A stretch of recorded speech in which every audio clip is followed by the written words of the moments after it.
To everyone, welcome back to another video. तो आज हमने चैप्टर नंबर 6 क्लास जो 6 जनरल साइंस का पढ़ना है। Chapter number 6 elements and compound. Elements और कंपाउंड्स कहाँ किसे कहते हैं, हम देखते हैं। एलिमेंट्स और कंपाउंड्स जो बताए गए हैं वो उनमें आ जाते हैं एलिमेंट। ये फर्स्ट टॉपिक जो उनका बताया गया है। एलिमेंट्स ऐसे एलिमेंट्स होते हैं जो एक सब्सटेंस की तरह होते हैं। और ये इधर बताया हुआ है 6.1 जिसका टॉपिक है। स्टार्ट करते हैं। आर प्योर सब्सटेंस, जितने भी प्योर सब्सटेंस होते हैं उन्हें उनमें आता है इधर एलिमेंट्स हो या कंपाउंड्स हों, एलिमेंट कहलाते हैं। कंपाउंड्स आर मेयरली एलिमेंट्स, ज़्यादातर कंपाउंड्स में मेयरली एलिमेंट्स होते हैं, केमिकली कंबाइन करते हैं टुगेदर एक डेफिनेट शेप में, एक खास शक्ल में, एक खास प्रोपोर्शन में जो केमिकल है वो कंबाइन करते हैं साथ में टुगेदर में। एलिमेंट्स और एलिमेंट्स केमिकली कंबाइन करते हैं किसके अंदर, कंपाउंड्स के। But what are they elements themselves, और वो किस तरह बने, खुद से किस तरह बनते हैं। तो आंसर एटम्स के अंदर आंसर ये दिया था an element. An element is a substance. Element ऐसा सब्सटेंस कंसिस्ट होता है only one kind of atom, एक ही किस्म के एटम पे। It is the simplest form of matter, ये सिंपल फॉर्म ऑफ मैटर पे कंसिस्ट फॉर्म पे मुश्तमिल होता है। क्या इसकी शक्ल है, it is can not be broken, ये टूटता नहीं है। Into the further simple substance by ordinary chemical reaction, या आगे फर्दर चले जाता है substances by ordinary chemical reaction में मूव कर जाता है। And there are 92 naturally occurring elements, इसके अंदर 92 नेचुरली अकरिंग एलिमेंट्स होते हैं। एंड मैनी अदर आर्टिफिशियली जो प्रिपेयर जो 92 जो है नेचुरली होते हैं, बाकी जितने रह गए 6 हैं 8 हैं वो आर्टिफिशियल प्रिपेयर्ड होते हैं। The names and symbols of almost all the elements have been organized. The names of the symbols of almost all the elements have been organized in organized के term the table। एक periodic table से इसके सारे elements बताए गए हैं, वो नीचे उन्होंने बताया है। there knows as a profile picture of this chapter, उनका चैप्टर की जो प्रोफाइल पिक्चर है वो इधर दिखाई हुई है। इसमें आपको सारे periodic table बताए गए हैं। Lithium, hydrogen, lithium, sodium, potassium और रेडियम, कैल्शियम, ये सारे उन्होंने बताए हुए हैं। तो आपको मैं करवाऊँगी बाद में, पहले इस टॉपिक अच्छे से समझे। एलिमेंट्स की तो मैंने बात कर ली। एलिमेंट्स एक प्योर शेप के होते हैं, डेफिनेट खास शक्ल के होते हैं, कंबाइन करते हैं एलिमेंट्स को, केमिकली कंबाइन करते हैं एक डेफिनेट प्रोपोर्शन में। और ये खुद कैसे बनते हैं, उन्होंने आंसर दिया कि एलिमेंट से बनते हैं, कंसिस्ट होते हैं एक ही काइंड पे, एक ही किस्म पे होते हैं। और ये सिंपल लेस मैटर होता है, बहुत ही सादा सा मैटर होता है। और ये करते क्या है, ये टूटते नहीं, और ये सिंपल और सब्सटेंस फर्दर आगे केमिकली रिएक्शन में चले जाते हैं। उनके जो नेचुरली 92 हैं वो अकरिंग एलिमेंट्स हैं, और बाकी आर्टिफिशियल प्रिपेयर्ड है वो 8 ही हैं। देयर सिंबल उनके जो होते हैं ऑलमोस्ट हैव बीन ऑर्गेनाइज्ड हैं पीरियोडिक टेबल में इनके बताए गए।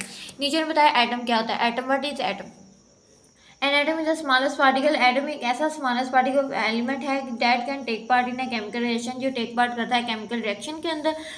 Atoms of a particular element are alike but they are different from the atoms of other element. जो पर्टिकुलर एलिमेंट्स हैं वो खास तौर पर अलाइक करते हैं, लेकिन जो डिफरेंट एटम्स हैं वो अदर एलिमेंट्स पर करते हैं, यानी कि सार करते हैं। Structure of atom, structure of atom का स्ट्रक्चर है the major part of atom is empty. उनका एटम जो है अंदर से एम्प्टी होता है। Its centre part is called, इसका सेंटर पार्ट होता है वो न्यूक्लियस से बना होता है। And the centre part of nucleus, modern research ने ये बताया है कि जितना भी एटम जो शो करता है consist of large numbers of further small particles, the most important of which are proton, electron and neutron. ये तो शुरू से ही पढ़ते आ रहे हैं। जो एटम है स्ट्रक्चर में ना, इसके मोस्ट इंपॉर्टेंट जो पार्टिकल्स हैं, स्मॉल पार्टिकल्स हैं, उन्हें प्रोटॉन, इलेक्ट्रॉन और न्यूट्रॉन कहते हैं।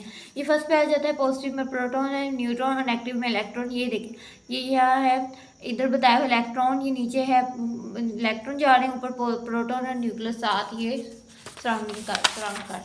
नेक्स्ट उन्होंने बताया है, बाद में बता दिया उन्होंने कि प्रोटॉन कैसे होते हैं। प्रोटॉन है पॉजिटिवली चार्ज होता है, पार्टिकल्स प्रेजेंट होते हैं, और न्यूक्लियस ऑफ द एटम और प्रोटॉन है यूनिट पॉजिटिव चार्ज होता है। पर इलेक्ट्रॉन होता है, इलेक्ट्रॉन है नेगेटिव चार्ज होते हैं, पार्टिकल्स होते हैं। बाद में आपको दिखाया ना मैंने अंदर कि जो प्रोटॉन और न्यूक्लियस है वो इकट्ठे हैं। प्रोटॉन के पॉजिटिव चार्ज, इलेक्ट्रॉन का नेगेटिव होता है, और ये राउंड करते हैं न्यूक्लियस के of an atom in orbits. And electron जो है वो कर सकते हैं यूनिट नेगेटिव चार्ज। इन इलेक्ट्रॉन है वो इनका नेगेटिव यूनिट होता है चार्ज का ऑन इट। अगर न्यूट्रॉन्स क्या करते हैं, neutrons are the neutral particles. Neutrons क्या है, न्यूट्रल पार्टिकल्स होते हैं, और ये they have no change on them, इनमें कोई भी चेंज नहीं आता, चार्ज नहीं होता। They are also present nucleus of atom. जो न्यूट्रॉन है न्यूट्रल चार्ज होते हैं, इनमें कोई चार्ज ही नहीं होता है, इनका चार्ज न्यूट्रली सेम ही होता है। न्यूट्रल और ये they are also present nucleus of an atom. Protons क्या करते हैं, electron neutron are also protons और न्यूट्रॉन्स। ये आपसे एमसीक्यूज पूछ सकते हैं, what are the fundamental particles of an atom. तो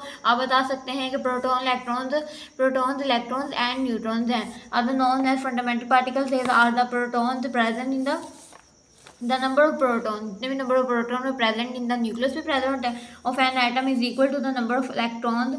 और इक्वल किसके होते हैं, नंबर ऑफ इलेक्ट्रॉन में प्रेजेंट कहाँ होते हैं, न्यूक्लियस के number of proton present nucleus के अंदर। न्यूक्लियस एटम में कहाँ प्रेजेंट होते हैं, इलेक्ट्रॉन्स और इलेक्ट्रॉन्स प्रेजेंट कहाँ होते हैं, न्यूक्लियस के अंदर। It means the number of positive charge is equal to the number of negative charge. कहते हैं जैसे इनका नेगेटिव चार्ज इक्वल होता है, इसी तरह इनका पॉजिटिव चार्ज भी इक्वल होता है एटम। देयरफॉर इन्हें क्या कहते हैं, इलेक्ट्रिकल न्यूट्रल पार्टिकल्स भी कहा जाता है। ये आपके दो तरह के तीन तरह के अंदर एमसीक्यूज आ सकते हैं कि न्यूट्रल पार्टिकल्स किन्हें कहते हैं, न्यूट्रॉन कैसे होते हैं, और ये फंडामेंटल पार्टिकल्स किन्हें कहते हैं। क्वेश्चन भी पूछ सकते हैं, क्वेश्चन भी आ सकते हैं। इसे सिंपल में बताए हैं on 1 or 2 letters from English और letter name of an element use to represent the one atom is called symbol, यानी कि किसी भी सिंबल जो है वो किसी भी एलिमेंट को रिप्रेजेंट करने के लिए यूज़ किया जाता है। लेटर वर्ड में इंग्लिश में usually that first capital letter of the named element is use, यानी इसका फर्स्ट कैपिटल लेटर के लिए ए है। अगर ए इसका फर्स्ट इसका नाम है, इसका आयशा उसका नाम है, तो उसका फर्स्ट कैपिटल लेटर उसका यूज़ कर लिया जाएगा ए। इसी तरह जो पार्टिकल्स होते हैं उनका भी, एलिमेंट्स होते हैं उनका भी फर्स्ट कैपिटल लेटर ही यूज़ किया जाता है। यहाँ जैसे बताया हुआ है एटॉमिक नंबर का वैसे साइन है, सिंबल है कि जिससे उसे जाना जाता है। अगर हम इसका पूरा नाम ना लिखे तो इसे शो कर number proton present in an atom of an element इसका एटॉमिक नंबर ऑफ दैट, मतलब क्या ऐसा नंबर ऑफ प्रोटॉन जो प्रेजेंट एटम के अंदर ऑफ एन एलिमेंट के इस एटम के एलिमेंट के अंदर उसे क्या कहते हैं, एटॉमिक नंबर ऑफ दैट। ये डिनोट किया जाता है सी से। ऑल एटम, जितने भी एटम्स होते हैं इसके अंदर एलिमेंट्स के अंदर वो सेम प्रोटॉन्स होते हैं। It means that the number of proton जो प्रेजेंट कहाँ होता है, एवरी एटम में। और उनका इसका मतलब है जितने भी नंबर ऑफ प्रोटॉन है वो प्रेजेंट किस में होते हैं, atom, every atom of an element equal होते हैं। इसे क्या कहता है, एटॉमिक नंबर भी का। लास्ट वाला है हमारा मास नंबर। क्या कहते हैं, तो mass number total number of proton, जितने भी टोटल नंबर ऑफ प्रोटॉन को प्लस कर जाए न्यूट्रॉन और प्रेजेंट होते हैं in an atom of an element. जो न्यूट्रॉन्स हैं वो प्रेजेंट किसके हैं, एटम ऑफ एन एलिमेंट। इस called the number of the element is donated by the mass number को इससे डोनेट किया जाता है, ए से किया जाता है। ये था आज का हमारा लेक्चर। मैंने आपको अच्छे से बता दी कि एटम क्या होते हैं, एलिमेंट प्योर शेप के होते हैं, सब्सटेंस के होते हैं, एटम इनका स्मॉलेस्ट पार्टिकल होते हैं। और मैंने बता दिया कि जो एटम होते हैं वो पार्टिकुलर एलिमेंट होते हैं, जैसे ही उनका पार्टिकुलर एलिमेंट अलाई करते हैं लेकिन जो उनके अंदर डिफरेंट एटम्स होते हैं वो अदर एलिमेंट्स पे अलाई करते हैं। जो स्ट्रक्चर है उनका वो मेजर होता है, और ये सेंट्रल पार्ट में और उनका जो न्यूक्लियस होता है, और जो उनका है ये सेंट्रल पार्ट न्यूक्लियस। और मॉडर्न सर्च से पता चलेगा कितना था, large number, small proton, neutron, electron. फिर इसके बता दी जो प्रोटॉन है वो उसका साइन कैसे का होता है, न्यूट्रॉन क्या, इलेक्ट्रॉन कैसे, न्यूट्रॉन कैसे होता है। ये पॉजिटिव का होता है इलेक्ट्रॉन, नेगेटिव, और न्यूट्रॉन जो न्यूट्रल पार्टिकल्स भी होता है। इसके अंदर फंडामेंटल पार्टिकल्स होते हैं, पॉजिटिव चार्ज होता है, और ये प्रेजेंट किसमें, न्यूट्रल पार्ट। ये सिंबल बता दिया, सिंबल कैसे होता है, एटॉमिक नंबर और मास नंबर, एटॉमिक नंबर जी से और मास नंबर ए से। सो यस, ये था हमारा आज का इतना लेक्चर। मैंने आपको चैप्टर नंबर 6 जो है वो कंप्लीट कर वो उसका टॉपिक स्टार्ट करवाया। अब हमने चैप्टर नंबर 5 के कुछ एमसीक्यूज करने और मैं कुछ क्वेश्चन वगैरह पढ़ूंगी, जो आपको समझ ना आए तो आपने पूछ लेना है। There are the strong force of attraction between, हमारे पास strong force of attraction between the particles है solid, liquid, gas, all of this. तो हम इसे कहेंगे सॉलिड ही, लिक्विड भी नहीं है, गैस भी नहीं है, ऑल ऑफ दिस में तो आते ही नहीं है तीनों। तो सॉलिड ही हमारे पास स्ट्रॉन्ग है, जो किसी भी शेप में अपनी जगह यानी शक्ल उनकी चेंज नहीं होती, इसकी एक ही शक्ल बरकरार है। Solid and liquid object can not be compress, उनका जो सॉलिड और लिक्विड है वो कंप्रेस नहीं कर पाते इजीली, देयर पार्टिकल्स आर। तो उसका क्या आएगा, क्लोजली पैक आएगा, उसका लूजली पैक, तो इसका आएगा loosely pack. The process of changing gas into liquid, the process जितना भी चेंजिंग गैस का प्रोसेस चलता है, लिक्विड का मेल्टिंग से चलता है, वेपरेशन से फ्रीजिंग चलता है, कंडेंसेशन से चलता है। Changing of substance directly from solid state गैसीय स्टेट, उनका जो चेंजिंग ऑफ सब्सटेंस जो डायरेक्टली सॉलिड के अंदर स्टेट के अंदर गैसीय स्टेट करते हैं, तो हीट जब टेम्परेचर दी जाती है तो उसे क्या जाता है, सब्लिमेशन कहा जाता है। बॉइलिंग भी नहीं कहा जाता, मेल्टिंग भी नहीं कहा सकता, डिफ्यूजन भी सब्लिमेशन कहा जाता है। Material that don't take the shape of container, ऐसा मटेरियल जो किसी भी कंटेनर की शेप ना ले उसे हम क्या कहते हैं, सॉलिड कहते हैं, लिक्विड कहते हैं, गैस उसे हम सॉलिड कहते हैं, क्योंकि लिक्विड को डालें वो कंटेनर की शेप में आ जाएगा। गैस जैसे हम कह रहे सिलेंडर का यूज़ है कंटेनर टाइप का होता है उसमें आ जाता है, लेकिन जो सॉलिड है वो भी किसी कंटेनर की शेप नहीं लेता और ना ही आता है। मैंने सॉलिड ऑब्जेक्ट किसी सॉलिड ऑब्जेक्ट को जब हीट किया जाता है पार्टिकल्स बीन टू, जो पार्टिकल्स होते हैं been through vibrate fast vibrate करने लग जाते हैं। बॉइलिंग पॉइंट ऑफ वाटर, जो बॉइलिंग पॉइंट ऑफ वाटर है वो बॉइलिंग पॉइंट ऑफ वाटर क्या होता है, कितना होता है बॉइलिंग पॉइंट ऑफ वाटर, वो 0 डिग्री सेल्सियस होता है। 0 डिग्री। उसके बाद movement of particles form an area where they are very more to area where there are less. Movement of particle जब एरिया के मूव करते हैं तो मोर एरिया जो होता है वो दे आर लेस, तो वो क्या होना चाहिए, डिफ्यूजन, इवेपोरेशन, बॉइलिंग या सब्लिमेशन, तो वो डिफ्यूजन होनी शुरू हो जाती है। Which of the following is opposite boiling, तो उसमें इवेपोरेशन होती है, फ्रीजिंग होती है, मेल्टिंग होती है, कंडेंसेशन होती है। अगर बॉइलिंग के ऑपोजिट बात की जाए तो कंडेंसेशन एक वर्ड यूज होता है। और नीचे आके क्वेश्चन आ गए। क्वेश्चन है how can you change the physical states of matter, ये फिजिकल स्टेट का जो मैटर कैसे चेंज किया जाता है, ये क्वेश्चन लिख सकते। आपको मैंने बताया हुआ है कि how do the liquid differ from gases, जो लिक्विड है वो गैस से कितना कैसे डिफरेंस है, तो आप लिख सकते हैं कि पेज नंबर 53 पे मैंने आपका सॉलिड लिक्विड गैस से पढ़ाया था। How do the solid differ from liquids with regard to particle arrangement, के जो सॉलिड है वो डिफर कैसे है लिक्विड से और ये कैसे अपनी अरेंजमेंट के पार्टिकल करता है।